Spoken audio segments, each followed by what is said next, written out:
नमस्कार दर्शक बंधु पवित्र चलतु जाणी आज दिन सबकि टॉप न्यूज अपडेट देश विदेश आरंभ कर ओडिशार समस्त गुरुत्वपूर्ण खबर जानीपर आज भिडियो न्यूज देखा पूर्व आपण मान अनुरोध आपण मैंने सकाल जल्दी उठू शारीरिक व्यायाम करूँ और निज स्वास्थ्यर जत्न निमको हृदय भल पाते न्यूज लाइक कर चैनल को सब्सक्राइब कर दिंतु चलतु नजर पकड़ आज प्रथम खबर पर आज प्रथम खबर बन्या शंका ओडिशार मयूरभंज और केन्दुझर जिले में अत्याधिक वर्षा हेतु सुवर्णरेखा जलका और बैतर नदी में जलस्तर वृद्धि पाँच बैतर नदीर आनंदपुर ठारे जलस्तर 38.82 मीटर प्रवाहित हो क्रमागत वृद्धि पाँच यार विपद संकेत स्तर 38.36 मीटर सेहीपरि आखबद ठारे जलस्तर 17.98 मीटर रही क्रमागत वृद्धि स्थित अच्छी यार विपद संकेत स्तर 18.33 मीटर केंद्रीय जल आयोग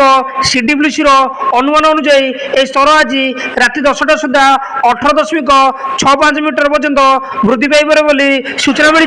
परवर्ती खबर ओडिशा खोल 6टी नूतन टेक्सटाइल पार्क सृष्टि हम 53,000 नियुक्ति मुख्यमंत्री आज राज्यर 6टी जिला बलांगीर जगतसिंहपुर केन्दुझर संबलपुर कटक और गंजाम टेक्सटाइल पार्क गुड़िकर उद्घाटन कर पार्क गुड़िकर 25,000 लोक रोजगार मिल ओडिशा टैक्स 2025 उत्सव में मुख्यमंत्री सरकारी कर्मचारी को सप्ताह गोटे दिन ओडिशार बुणाकार द्वारा प्रस्तुत पोशाक पिंधा एवं जनजीवन में अतिक्रम थरे हाथ बुणा वस्त्र किणवाकू अनुरोध कर राज्य सरकार बुणाकर श्रमिक भत्ता वृद्धि कर पुरुष कर्मचारी भत्ता 5,000 रु 6,000 टंका एवं महिला को 6,000 रु 7,000 टंका भत्ता कराई बोली सूचना मिली।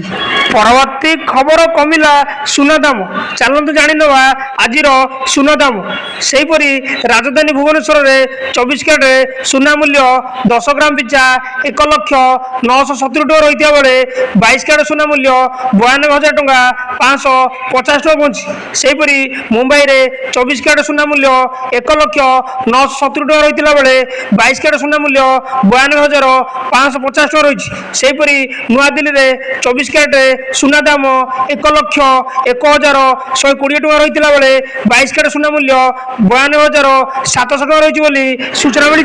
परवर्ती खबर माँ तारिणी पीठ माँ बिरजा मंदिर परिक्रमा प्रकल्प और एकाम्र क्षेत्र विकास कार्यर समीक्षा कले मुख्यमंत्री लोकसभा भवन ठारे मुख्यमंत्री श्री मोहन चरण माझी घटगाँ माँ तारिणीपीठ जाजपुर माँ बिरजा मंदिर परिक्रमा प्रकल्प और एकाम्र क्षेत्र विकास कार्यर समीक्षा कर समीक्षा बैठक जनाई घटगाँ माँ तारिणी मंदिर विकास कार्य 59 एकर परिमिति अंचल 4टी पर्यायर कार्यकारी कर वर्ष मध्य उन्नति सौंदर्यीकरण कार्य संपूर्ण कर रखाई घटगाँ माँ तारिणी पीठ में 200 शज्या विशिष्ट एक यात्री निवास 300 सीट विशिष्ट व्याख्यान केन्द्र नड़िया गोदाम 500 सीट विशिष्ट प्रसाद सेवन गृह फ्लूट प्लाजा पार्किंग सुविधा मार्केट कम्प्लेक्स ड्रेनेज सिस्टम पुष्करणी और रास्ता उन्नतीकरण कार्य इत्यादि रही सूचना मिली। परवर्ती खबर इटाली को पछरे पकाइला जयपुर पर्यटक पलटिला विश्वर श्रेष्ठ सहर पर्यटक विश्वर श्रेष्ठ सहर तालिकार इटाली को पछरे पकाई भारतर जयपुर सहर पर्यटक आगमन में इटालीर लोकप्रिय सहर फ्लोरेंस को पछरे पकाई विश्वस्तरीय भ्रमण प्रकाशन ट्रावेल प्लस लिजर द्वारा कराइथिबा विश्वर श्रेष्ठ पुरस्कार 2025 सर्वे राजस्थान राजधानी जयपुर इटालीर फ्लोरेंस ठारू आगे रही जयपुर भ्रमण संस्कृति और सामग्रिक परिदर्शक अभिज्ञता विश्वर श्रेष्ठ 5टी सहर मध्य स्थान पाई अंतर्जातीय पर्यटक जयपुर सहर को बहुल मात्रा भोट देछन्ति फल भारतर यह सहर एकाधिक विकसित देशर प्रतिष्ठित सहर को पछरे पकाई बोली सूचना मिली। परवर्ती खबर चलतु जाणी नवा कौन रही पेट्रोल दाम आज भुवनेश्वर में पेट्रोल दर 101 टଙ୍କା 35 पैसा रही बेले डीजेल दाम प्रति लिटर पिछा 92 टଙ୍କା 92 पैसा रही सेहीपरि देशर प्रमुख सहर में পেଟ୍ରୋଲ ଓ ଡିଜେଲ ଦର ସ୍ଥିର ରହିଛି। ତେବେ ଭୁବନେଶ୍ୱରରେ ବଢ଼ିଛି ପେଟ୍ରୋଲ ଓ ଡିଜେଲ ଦାମ। ଦିଲ୍ଲୀରେ ପେଟ୍ରୋଲ ଲିଟର ପିଛା 94 ଟଙ୍କା 77 ପଇସା ଓ ଡିଜେଲ ଦର 87 ଟଙ୍କା 67 ପଇସା ରହିଛି। ସେହିପରି ମୁମ୍ବାଇରେ ପେଟ୍ରୋଲ ଲିଟର ପିଛା 103 ଟଙ୍କା 50 ପଇସା ହୋଇଥିବା ବେଳେ ଡିଜେଲ ଲିଟର ପିଛା 90 ଟଙ୍କା 33 ପଇସା ରହିଛି ବୋଲି ସୂଚନା ମିଳିଛି। ପରବର୍ତ୍ତୀ ଖବର ଆସୁଛି ପ୍ରବଳ ବର୍ଷା, ସମସ୍ତ ଜିଲ୍ଲାପାଳଙ୍କୁ ସଜାଗ ରହିବାକୁ ନିର୍ଦ୍ଦେଶ ଦେଲେ ଏସ୍ଆର୍ସି। ଉତ୍ତର ଛତିଶଗଡ଼ ଓ ପାର୍ଶ୍ୱବର୍ତ୍ତୀ ଝାଡ଼ଖଣ୍ଡ ଉପରେ ସୃଷ୍ଟ ଲଘୁଚାପ ଓଡ଼ିଶାର ବିଭିନ୍ନ ଜିଲ୍ଲାରେ ପ୍ରବଳ ବର୍ଷା ସମ୍ଭାବନାକୁ ଦୃଷ୍ଟିରେ ରଖି ବିଶେଷ ରିଲିଫ କମିଶନର ସମସ୍ତ ଜିଲ୍ଲାପାଳଙ୍କୁ ସତର୍କ ରହିବାକୁ ନିର୍ଦ୍ଦେଶ ଦେଇଛନ୍ତି। ଭାରତୀୟ ପାଣିପାଗ ବିଭାଗ ଆଇଏମ୍ଡିର ସ୍ୱତନ୍ତ୍ର ବୁଲେଟିନ ଅନୁଯାୟୀ ଏହି ଲଘୁଚାପ ଯୋଗୁଁ ଜୁଲାଇ 28 ସକାଳ ପର୍ଯ୍ୟନ୍ତ ଓଡ଼ିଶାର କେତେକ ଅଞ୍ଚଳରେ ପ୍ରବଳ ବର୍ଷା ହେବାର ସମ୍ଭାବନା ରହିଛି। ସେହି ଜିଲ୍ଲାଗୁଡ଼ିକ ହେଲା ଢେଙ୍କାନାଳ, କେନ୍ଦୁଝର, ମୟୂରଭଞ୍ଜ, ନୂଆପଡ଼ା, କଳାହାଣ୍ଡି, କନ୍ଧମାଳ, ନବରଙ୍ଗପୁର, ରାୟଗଡ଼ା, କୋରାପୁଟ, ମାଲକାନଗିରି, ଅନୁଗୁଳ, ବୌଦ୍ଧ ଓ ବଲାଙ୍ଗୀର ବୋଲି ସୂଚନା ମିଳିଛି। ପରବର୍ତ୍ତୀ ଖବର, ହାଇସ୍କୁଲ ପାଠ୍ୟକ୍ରମରୁ ହଟିବ ସଂସ୍କୃତ ଭାଷା। ହାଇସ୍କୁଲ ପାଠ୍ୟକ୍ରମରୁ ଉଚ୍ଛେଦ ହେବ ସଂସ୍କୃତ ଭାଷା। ତୃତୀୟ ଭାଷା ସଂସ୍କୃତର ବିକଳ୍ପ ଭାବେ ପିଲା ପଢ଼ିବେ ଧନ୍ଦାମୂଳକ ଶିକ୍ଷା। ମାଧ୍ୟମିକ ଶିକ୍ଷା ପରିଷଦ ବୋର୍ଡ ପକ୍ଷରୁ ଏହି ଯୋଜନା ଆରମ୍ଭ ହୋଇଛି। ବୋର୍ଡ ପକ୍ଷରୁ ଚଳିତ ମାସ 23 ତାରିଖରେ 431ଟି ହାଇସ୍କୁଲରେ ତୃତୀୟ ଭାଷା ସଂସ୍କୃତ ବା ହିନ୍ଦୀର ବିକଳ୍ପ ଭାବେ ଧନ୍ଦାମୂଳକ ଶିକ୍ଷା ପ୍ରଚଳନ ପାଇଁ ପ୍ରକାଶିତ ନିର୍ଦ୍ଦେଶନାମାରୁ ଏହା ସ୍ପଷ୍ଟ ହୋଇଛି ବୋଲି ସୂଚନା ମିଳିଛି। ପରବର୍ତ୍ତୀ ଖବର, ସଫେଇ କର୍ମଚାରୀଙ୍କୁ ବଡ଼ ଭେଟି 10 ଲକ୍ଷର ଜୀବନ ବୀମା। କର୍ମକ୍ଷେତ୍ରରେ ମୃତ୍ୟୁ ହେଲେ ପରିବାରକୁ 30 ଲକ୍ଷ। ସଫେଇ କର୍ମଚାରୀଙ୍କ ପାଇଁ ମୁଖ୍ୟମନ୍ତ୍ରୀଙ୍କ ବଡ଼ ଘୋଷଣା। 10 ଲକ୍ଷର ଜୀବନ ବୀମା ପାଇବେ ସଫେଇ କର୍ମୀ। ସବୁ ସୁରକ୍ଷା ସତ୍ତ୍ୱେ କର୍ମକ୍ଷେତ୍ରରେ ମୃତ୍ୟୁ ହେଲେ ପରିବାରକୁ ମିଳିବ 30 ଲକ୍ଷ। ଲୋକସେବା ଭବନରେ ଗରିମା କାର୍ଯ୍ୟକ୍ରମରେ ମୁଖ୍ୟମନ୍ତ୍ରୀ ମୋହନ ମାଝୀଙ୍କ ଘୋଷଣା। ଖାଲି ସେତିକି ନୁହେଁ, ସମସ୍ତ ସଫେଇ କର୍ମଚାରୀଙ୍କୁ ମୋବାଇଲ ଦେବେ ସରକାର। ସହରୀ ପିଏମ୍ ଆବାସ ଯୋଜନାରେ ସଫେଇ କର୍ମୀଙ୍କୁ ମିଳିବ ଛାତଘର। ପରିମଳ କାର୍ଯ୍ୟକ୍ରମକୁ ଆହୁରି ବ୍ୟାପକ କରିବା ପାଇଁ ଅଗଷ୍ଟ 15ରୁ 30 ତାରିଖ ପର୍ଯ୍ୟନ୍ତ 15 ଦିନିଆ ରାଜ୍ୟବ୍ୟାପୀ ଆଇଇସି ଆକ୍ଟିଭିଟି କରାଯିବ। ଏହା ସହିତ ପ୍ରତିବର୍ଷ ଓଡ଼ିଶାରେ ଏକ ସମ୍ପର୍କିତ ଜାତୀୟ କର୍ମଶାଳା ଆୟୋଜନ କରାଯିବ ବୋଲି ମୁଖ୍ୟମନ୍ତ୍ରୀ ଘୋଷଣା କରିଛନ୍ତି ବୋଲି ସୂଚନା ମିଳିଛି। ପରବର୍ତ୍ତୀ ଖବର, ସମସ୍ତ ଶିକ୍ଷାନୁଷ୍ଠାନରେ ପାଠପଢ଼ା ଚାପ କମାଇବା ପାଇଁ ସୁପ୍ରିମକୋର୍ଟ ଆଣିଲେ ଗାଇଡଲାଇନ୍। ଦେଶର ବିଭିନ୍ନ ଶିକ୍ଷାନୁଷ୍ଠାନରେ ଛାତ୍ରଛାତ୍ରୀଙ୍କ ଜୀବନ ହାରିବା ଏବଂ ବ୍ୟବସ୍ଥାପକ ବିଫଳତା ବୋଲି ସୁପ୍ରିମକୋର୍ଟ ମତ ପ୍ରକାଶ କରିବା ସହିତ ଜୀବନ ହାରିବା ରୋକିବାକୁ 15 ସୂତ୍ରୀ ମାର୍ଗଦର୍ଶିକା ଜାରି କରିଛନ୍ତି। ଏହା ଦେଶର ସବୁ ଶିକ୍ଷାନୁଷ୍ଠାନ, କୋଚିଂ ସେଣ୍ଟର ଓ ଟ୍ରେନିଂ ସେଣ୍ଟରରେ ଲାଗୁ ହେବ। ସବୁ ଶିକ୍ଷାନୁଷ୍ଠାନରେ ମାନସିକ ସ୍ୱାସ୍ଥ୍ୟ କାଉନସେଲିଂ, ଗ୍ରିଭାନ୍ସ ରିଡ୍ରେସାଲ ସିଷ୍ଟମ କାର୍ଯ୍ୟକ୍ଷମ ଓ ନିୟାମକ ତଦାରଖକୁ ବାଧ୍ୟତାମୂଳକ କରାଯାଇଛି। ଗାଇଡଲାଇନର କାର୍ଯ୍ୟକାରିତା ସମ୍ପର୍କିତ ଅନୁପାଳନ ରିପୋର୍ଟ ଅନୁଯାୟୀ 90 ଦିନ ମଧ୍ୟରେ ଦାଖଲ କରିବାକୁ କେନ୍ଦ୍ର ସରକାରଙ୍କୁ ସୁପ୍ରିମକୋର୍ଟଙ୍କ ପକ୍ଷରୁ ନିର୍ଦ୍ଦେଶ ଦିଆଯାଇଛି ବୋଲି ସୂଚନା ମିଳିଛି। ପରବର୍ତ୍ତୀ ଖବର, ଏୟାର ଇଣ୍ଡିଆ ଦୁର୍ଘଟଣା। 166 ପୀଡ଼ିତ ପରିବାରକୁ 25 ଲକ୍ଷ ଟଙ୍କାର ଅନ୍ତରୀଣ କ୍ଷତିପୂରଣ। ଏୟାର ଇଣ୍ଡିଆ ଶନିବାର ଦିନ ଘୋଷଣା କରିଛି ଯେ ଗତ ମାସରେ ଅହମ୍ମଦାବାଦରେ ଘଟିଥିବା ଭୟାବହ ବିମାନ ଦୁର୍ଘଟଣାରେ ମୃତ 166 ଜଣଙ୍କ ପରିବାରକୁ ଅନ୍ତରୀଣ କ୍ଷତିପୂରଣ ସ୍ୱରୂପ 25 ଲକ୍ଷ ଟଙ୍କା ପ୍ରଦାନ କରାଯାଇଛି। ଏହି ଦୁର୍ଘଟଣାରେ 229 ଜଣ ଯାତ୍ରୀଙ୍କ ମଧ୍ୟରୁ 147 ଜଣଙ୍କ ପରିବାର ଏବଂ ଦୁର୍ଘଟଣାସ୍ଥଳରେ ମୃତ 19 ଜଣ ପରିବାରକୁ ଏହି ରାଶି ଦିଆଯାଇଛି। ଏହା ସହିତ ଆଉ 52 ଜଣଙ୍କ ଆବଶ୍ୟକୀୟ ଡକ୍ୟୁମେଣ୍ଟ ଯାଞ୍ଚ କରାଯାଇଛି ଏବଂ ସେମାନଙ୍କ ପରିବାରକୁ ଖୁବ୍ ଶୀଘ୍ର ଏହି କ୍ଷତିପୂରଣ ରାଶି ପ୍ରଦାନ କରାଯିବ ବୋଲି ସୂଚନା ମିଳିଛି।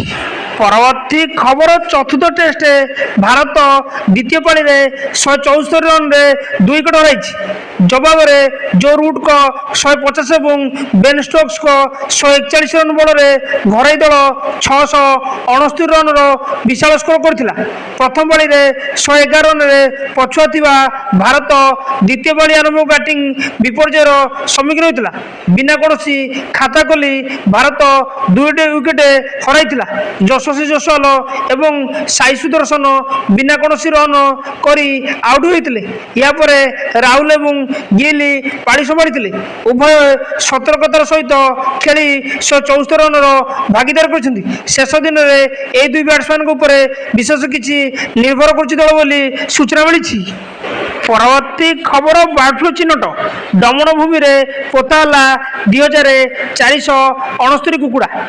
ବାର୍ଡ ଫ୍ଲୁ ଚିହ୍ନଟ ପରେ ଶନିବାର କୁକୁଡ଼ା ମରା ଅଭିଯାନ ତୃତୀୟ ଦିବସରେ ଖୋର୍ଦ୍ଧା ଜିଲ୍ଲା ଓଲସିଅ ପଞ୍ଚାୟତ ଦମନ ଭୂମିରେ ଥିବା ଏକ କୁକୁଡ଼ା ଫାର୍ମରୁ 2450 କୁକୁଡ଼ା ସମେତ 19ଟି ଦେଶୀ କୁକୁଡ଼ା ମରାଯାଇଛି। ତା ସହିତ 492 କେଜି କୁକୁଡ଼ା ଦାନାକୁ ନଷ୍ଟ କରାଯାଇଛି। ଜେସିବି ଦ୍ୱାରା ଗାତ ଖୋଳାଯାଇ ସବୁ ପୋତାଯାଇଛି। ତା ସହିତ ଉକ୍ତ ଅଞ୍ଚଳକୁ ବିଶୋଧନ କରାଯାଇଛି।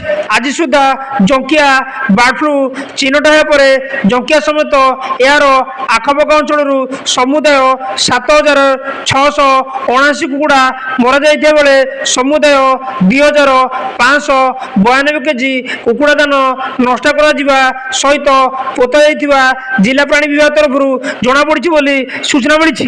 ପରବର୍ତ୍ତୀ ଖବର ସୁରକ୍ଷାକର୍ମୀଙ୍କ ଗୁଳିରେ 4 ହାର୍ଡକୋର ମାଓବାଦୀ ନିହତ। ସୁରକ୍ଷାକର୍ମୀଙ୍କ ଗୁଳିରେ 4 ହାର୍ଡକୋର ମାଓବାଦୀ ନିହତ। ଛତିଶଗଡ଼ ବିଜାରପୁରରେ ଏସ୍ଟିଏଫ୍ ଓ ଡିଆର୍ଜି ଯବାନଙ୍କ ଅପରେସନ। ଘଟଣାସ୍ଥଳରୁ ଗୋଟିଏ ଏସ୍ଏଲ୍ଆର ଇନସାସ ଭଳି ବନ୍ଧୁକ ଜବତ। ଏବେ ବି ଅପରେସନ ଜାରି ରହିଥିବା ସୂଚନା। ଓଡ଼ିଶା ସୀମାନ୍ତ ଛତିଶଗଡ଼ର ବିଜାରପୁର ଜିଲ୍ଲାରେ ପୁଣି ମାଓବାଦୀ ଏବଂ ପୁଲିସ ମଧ୍ୟରେ ଗୁଳି ବିନିମୟ ଘଟିଛି। ଏହି ଗୁଳି ବିନିମୟରେ 4 ଜଣ ନକ୍ସଲ ମୃତ୍ୟୁବରଣ କରିଛନ୍ତି ବୋଲି ସୂଚନା ମିଳିଛି। ପରବର୍ତ୍ତୀ ଖବର ବଢ଼ୁଛି ବୈତରଣୀ ଜଳସ୍ତର। ବିପଦ ଆସିବା ପୂର୍ବରୁ ବିଧାୟକ ସଞ୍ଜୀବ ମଲ୍ଲିକଙ୍କ ଆଖୁଆପଦା ଆନିକଟ ପରିଦର୍ଶନ ଓ ସମୀକ୍ଷା। ଗତ କିଛି ଦିନ ଧରି ଲଘୁଚାପ ଜନିତ ଉପରମୁଣ୍ଡରେ ଲଗାଣ ବର୍ଷା ଫଳରେ ବୈତରଣୀ ଫୁଲି ବନ୍ୟାଜନିତ ବିପଦ ଘନେଇଛି।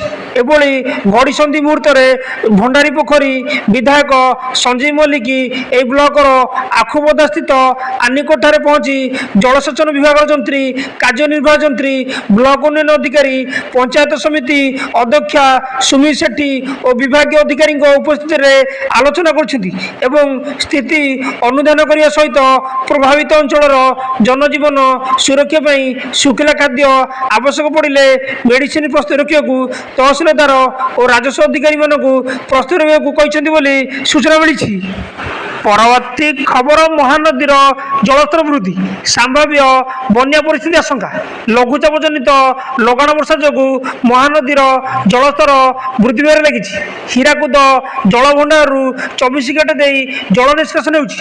ଫଳରେ ଶନିବାର ସକାଳେ ମହାନଦୀରେ ପ୍ରତି 3 ଘଣ୍ଟାରେ 2 ଫୁଟ ଜଳସ୍ତର ବୃଦ୍ଧି ପାଉଥିବା ବଡ଼ମୂଳ ଗେଟ୍ ସାଇଡ୍ରୁ ଜଣାପଡ଼ିଛି। ମିଳିଥିବା ସୂଚନା ଅନୁଯାୟୀ ଦିନ 12ଟା ବେଳେ 25 ଫୁଟ ଜଳ ପ୍ରବାହିତ ହେଉଥିବା ବେଳେ ସନ୍ଧ୍ୟା 6ଟା ବେଳେ ଜଳସ୍ତର ବୃଦ୍ଧି ପାଇ 27 ଫୁଟରେ ପହଞ୍ଚିଛି। ତେବେ ହୀରାକୁଦ ଜଳଭଣ୍ଡାର ନିଷ୍କାସିତ ଜଳ ସାଙ୍ଗକୁ ଲଗାଣ ବର୍ଷା ଲାଗି ରହିଲେ ଗଣିଆ ବ୍ଲକର ଛାମୁଣ୍ଡିଆ, ରାସଙ୍ଗ, ବେଲପଡ଼ା, ପାଟଣା, କିଶୋର ପ୍ରସାଦ ପଞ୍ଚାୟତର ତଳିଆ ଅଞ୍ଚଳରେ ସମ୍ଭାବ୍ୟ ବନ୍ୟା ପରିସ୍ଥିତି ସୃଷ୍ଟି ହେବାର ଆଶଙ୍କା ରହିଛି ବୋଲି ସୂଚନା ମିଳିଛି। ପରବର୍ତ୍ତୀ ଖବର ବାଦଲ ଫଟା ବର୍ଷା, ଭୂସ୍ଖଳନ ଯୋଗୁଁ ଅଧାରେ ଅଟକିଲା କେଦାରନାଥ ଯାତ୍ରା। ଉତ୍ତରାଖଣ୍ଡର କେଦାରନାଥ ଯାତ୍ରା ଅସ୍ଥାୟୀ ଭାବେ ବନ୍ଦ ରହିଛି। ସୋନପ୍ରୟାଗ ମୁକାଟିଆ ସ୍ଲାଇଡିଂ ଜୋନ୍ରେ ଭୂସ୍ଖଳନ ଯୋଗୁଁ ରାସ୍ତା ଅବରୋଧ ହୋଇଛି। ଏହି କାରଣରୁ କେଦାରନାଥ ଯାତ୍ରାକୁ ଅସ୍ଥାୟୀ ଭାବରେ ବନ୍ଦ କରାଯାଇଛି। ପ୍ରଶାସନ ଅନୁଯାୟୀ ରାସ୍ତା ସଫା ପରେ ଯାତ୍ରା ପୁନର୍ବାର ଆରମ୍ଭ କରାଯିବ। ବିଳମ୍ବିତ ରାତିରେ କେଦାରନାଥ ପଦଯାତ୍ରା ପଥ ଉପରେ ଭୂସ୍ଖଳନ ଯୋଗୁଁ ରାସ୍ତା ସମ୍ପୂର୍ଣ୍ଣ ଅବରୋଧ ହୋଇଥିଲା। ଏହି କାରଣରୁ ପ୍ରାୟ 40ରୁ 50 ଶ୍ରଦ୍ଧାଳୁ ଭୂସ୍ଖଳନ ଜୋନ୍ରେ ଫସି ରହିଥିଲେ। ଭୂସ୍ଖଳନ ସମ୍ପର୍କରେ ସୂଚନା ପାଇ ଏସ୍ଡିଏଫ୍ ଉଦ୍ଧାର କାର୍ଯ୍ୟ ଆରମ୍ଭ କରିଛି ଏବଂ ଯାତ୍ରୀମାନଙ୍କୁ ବାହାର କରିବା କାର୍ଯ୍ୟ ଜାରି ରଖିଛି ବୋଲି ସୂଚନା ମିଳିଛି। ପରବର୍ତ୍ତୀ ଖବର ସ୍କୁଲରେ ପଢ଼ାଯିବ ଅପରେସନ ସିନ୍ଦୁରର ଗୌରବ କଥା। ଅପରେସନ ସିନ୍ଦୁର ଉପରେ ଆଧାରିତ ଏକ ସ୍ୱତନ୍ତ୍ର ପାଠ୍ୟକ୍ରମ ମଡ୍ୟୁଲ ପ୍ରସ୍ତୁତ କରିବାର ଘୋଷଣା କରିଛି, ଯାହାର ଉଦ୍ଦେଶ୍ୟରେ ଛାତ୍ରଛାତ୍ରୀଙ୍କୁ ଭାରତର ସାମରିକ ଶକ୍ତି, ପ୍ରଯୁକ୍ତି ବିଦ୍ୟାର ପ୍ରଗତି ଓ ରାଷ୍ଟ୍ରୀୟ ସୁରକ୍ଷାରେ ଯୋଗଦାନ ବିଷୟରେ ସଚେତନ କରାଯିବ। ଏହି ମଡ୍ୟୁଲ 2ଟି ଭାଗରେ ବିଭାଜିତ ହେବ। प्रथम मॉड्यूल श्रेणी तृतीय रु अष्टम पर्यंत छात्रों द्वितीय मॉड्यूल श्रेणी नवम रु 12तम छात्र छात्री हेब ए मॉड्यूल रे 8 रु 10 पृष्ठ भितर ऑपरेशन सिंदूर रणनीति प्रजुक्ति विद्यार व्यवहार और सफलता कहानी को खूब रोचकपूर्ण और प्रेरणादायी भाव प्रस्तुत कर सूचना मिली। न्यूज टी ये समाप्त। न्यूज टी भल लगी आपण मान अनुरोध निहाती भावे न्यूज गोटे लाइक करी चैनल को सब्सक्राइब कर दिंतु और आपण मैंने केउ जिलू न्यूज देखुं न्यूज रे कमेंट कर जणातु और आपण स्वास्थ्यर जत्न नियंतु। धन्यवाद।